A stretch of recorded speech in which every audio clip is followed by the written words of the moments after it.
NBC will have a movie on Monday in prime time, thereby giving us a movie every night of the week. That'll be 3 nights for NBC, 2 for CBS, and 2 for ABC.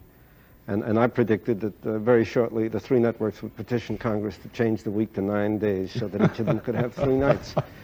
But to go along with that point, I believe some national group predicted that we were heading for a national nervous breakdown.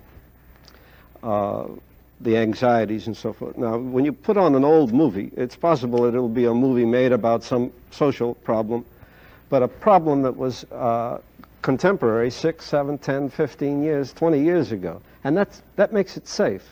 Oh, no question. And again, this is the kind of programming that television, national television seems to be, this escapist type.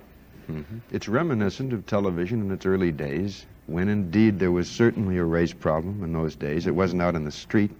It wasn't loud in our ears. It wasn't infesting our gut, our conscious gut, as it is today. But by God, there was anguish amongst minorities then as there is now. I remember that play you wrote, The Town Turned to Dust. Oh, yeah, which, well, you see, then you assaulted the straw men who were acceptable as minority groups. Mexicans, American Indians, Eskimos, beaten down, downtrodden peasants under the Tsar. These were the minorities, but not the Negro.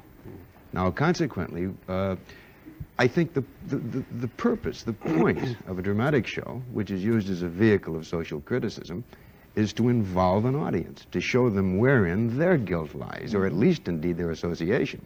But when you're talking about a bunch of cavalrymen knocking off a bunch of poor redskins and putting them into a reservation, the audience need to have no association, certainly no guilt. How many Indians have they pushed into a reservation? But if indeed you talk about a denial of a man putting his garbage can next to yours, whether he's fought in Vietnam or wherever, by virtue of his color, now you're getting into a universal guilt, which they should feel, or at least in part understand. You can extend that and dilate around a very important By a long shot. I'm not suggesting that we suddenly develop a gigantic school of protest here, or of social comment, in which we preoccupy ourselves with commentative drama, this sort of thing.